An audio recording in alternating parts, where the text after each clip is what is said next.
Hello there, my name is Kasper Koman and welcome in my studio. My new EP on Anjunadeep is out now. It's called The Blind Navigator and like Clockwork. And to celebrate it, we thought it would be cool to show you a bit of the production process and see how the track was built up. And I'll try to explain some stuff along the way. So let's take a look, shall we? So we're looking at the session of the Blind Navigator. I use Ableton for my projects. Usually I'm not super great with organizing my projects. I don't really bother because as long as I know where all the stuff is, it's okay, right? But that's probably going to bite me in the ass right now. But let's see if we can make something of it. This time there's 78 tracks. That's not too bad. Sometimes I have a little bit more, sometimes less, and a lot of the tracks have just very little on them, so not everything matters that much. The first track is I almost always use a reference track. This time it's one by Tantum. I think it's not out yet. Shout out to Tantum. Really good track. And I use it like a mix reference because sometimes when you're in your project like too deep, you can lose track of how loud the kick should be or how loud the bass should be, and it's really nice to have like always be able to switch back and forth between a reference track and be able to keep your mix in the right direction. So let's play a small part to show you that it actually is the session.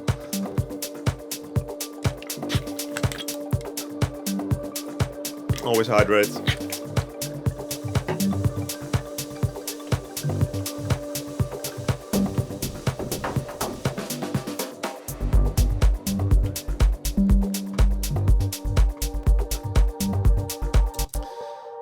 So let's check out the individual tracks a little bit.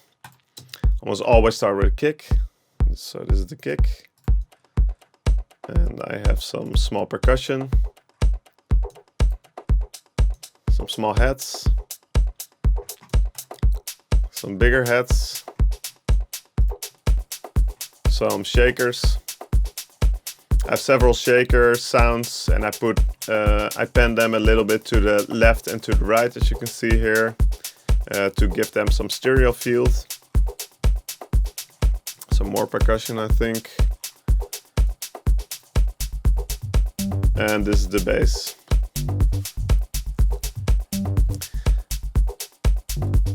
And I'll solo the bass for a sec. It sounds like this. And it consists of several elements. I love to make bass lines out of different elements and see if I can make them work together in some way. So this is the first bass, and I have some low percussion, really low. And then later on in the track, there's a third bass, more like a top layer. And the way to make all these elements work together is try to have them alternate a bit and not clash too much. So if you can listen closely, you hear that the high notes of this first bass are alternating with the rhythm of this third bass.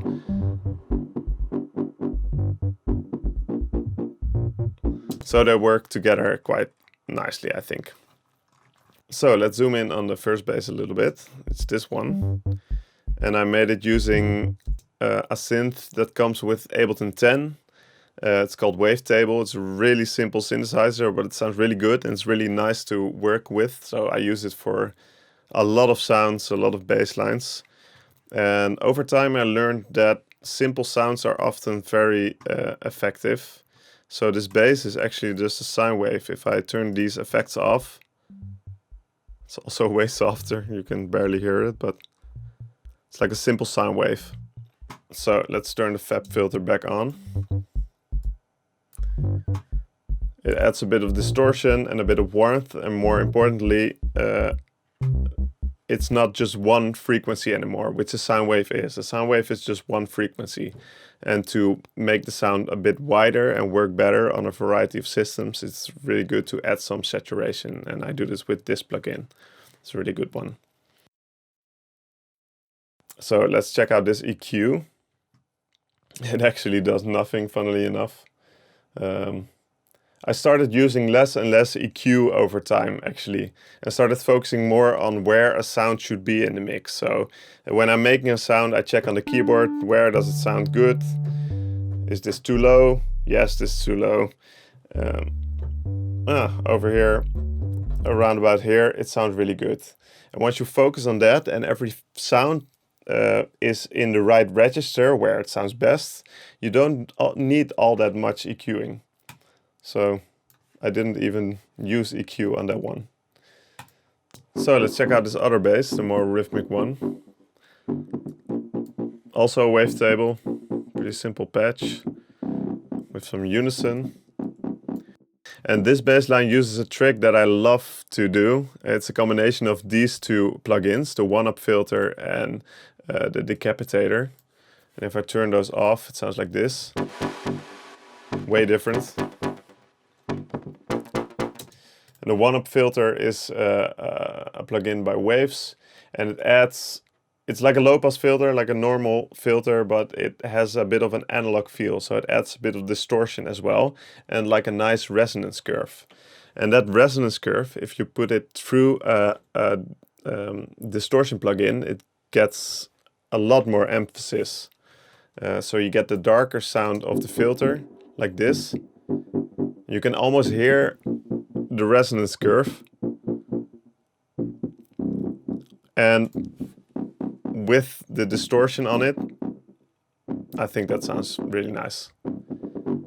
You can make like dark, progressive sounding, mysterious sounding stuff. I love it.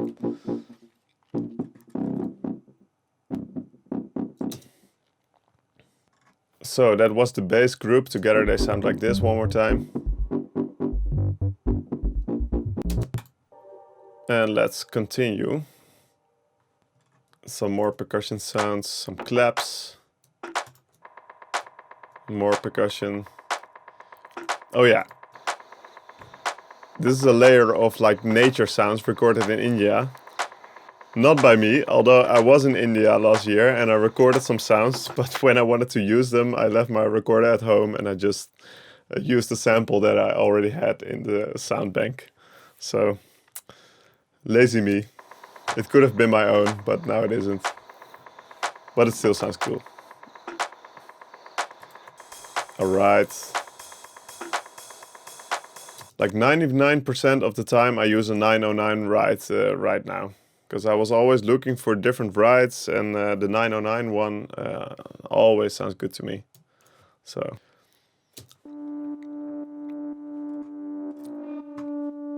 This sample continues like the whole track. It's cut from a bigger sample. Let's see how it sounds.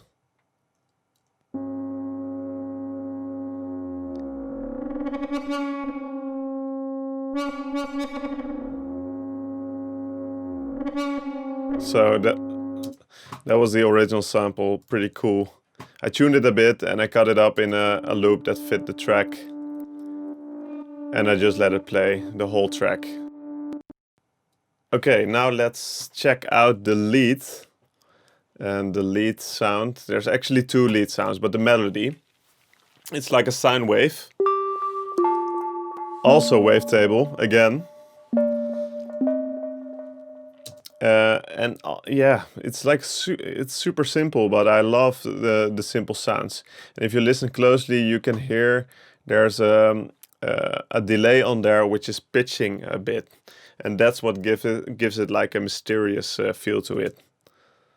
So let me show you again. Sometimes it's falling, sometimes going up. And that's the great plugin H Delay by Waves. It's like a imitation tape delay. And with the modulation there, you can modulate the pitch of the delay, which sounds very good, I think. And when composing this melody, you can see it always consists of 2 notes. So that's what kind of makes it interesting, this lead. Let me try to show you. So the top part of the lead is just like this, I think. 1 octave higher. Which in itself is just an octave with a quintet, you call it in English. We in Holland call it the quint. It doesn't sound that interesting on its own. But when I added the second layer, it does something else and it gives the notes on top some more context. It goes like this, I think.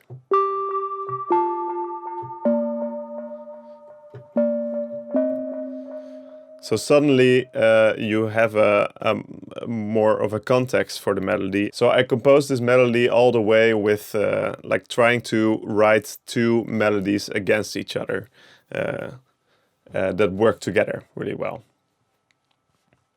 And in the main break, the synth has actually a very different function. Let's listen to the main break for a sec. You can maybe already hear it. It's this one. It has a lot of delay, and I stacked a lot of notes on top of each other, and you have this like almost perpetual falling motion, but it gets louder and louder. And the delay gets almost louder than the original sound. Yeah, I'm sure it does. To create a kind of build-up effect. And I love to do this sort of things, like use the synths you already have for a build-up or a break. Because it would be tempting to just use like uplifter effects and big risers to get the same energy. And I feel like if you use the sounds you already have, it blends together with the track well. So instead of having to add a lot of riser samples, you can build the same energy with the sounds you already have. Okay, let's continue. Here I have some pads, I think. Yeah, these ones. This is a contact patch. And I used this great library by Output called Exhale. It's all kinds of processed vocal sounds.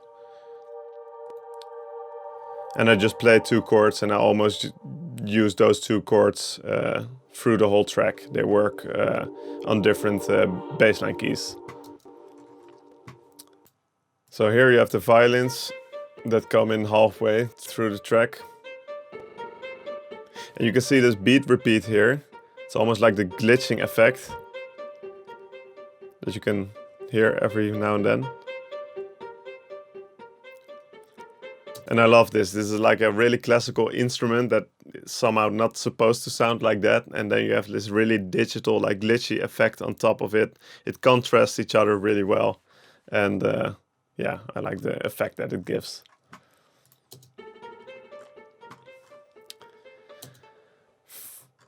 Further down. What do we have here? Ah, yeah. So during the break, this new synth comes in. It's like a sawtooth with some unison and detuning on there.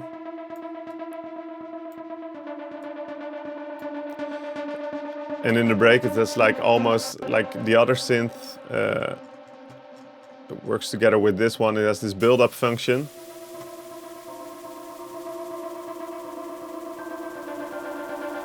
I love to go crazy on the delays and put the feedback way too loud.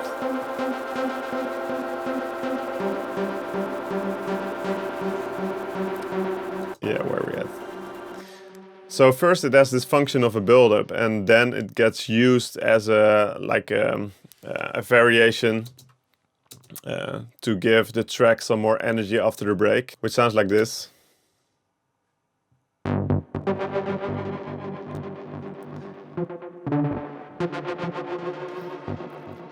Also, this sound has way more delay than it has reverb. This is also like a good trick if you want your sounds to sound bigger. Reverb and delay can almost have like the same function, but the thing with reverb is it widens the spectrum of a sound. So if you use a lot of reverb, it can muddy your mix way faster than it does with delay. Because with delay, the sound stays the same, only gets played softer every time. So the spectrum of the sound doesn't widen that much. So your mix doesn't get clouded that fast, even though you still have the big sounds you want. So I could talk about this for hours and hours, but yeah, I hope you learned something. I could give some tips that are helpful maybe. And yeah, so this track you just saw the session of is out now on Anjunadeep together with another track called Like Clockwork. And they're out now everywhere on Beatport and Spotify. You can buy or listen to them everywhere. And yeah, let's do this again sometime. Bye-bye.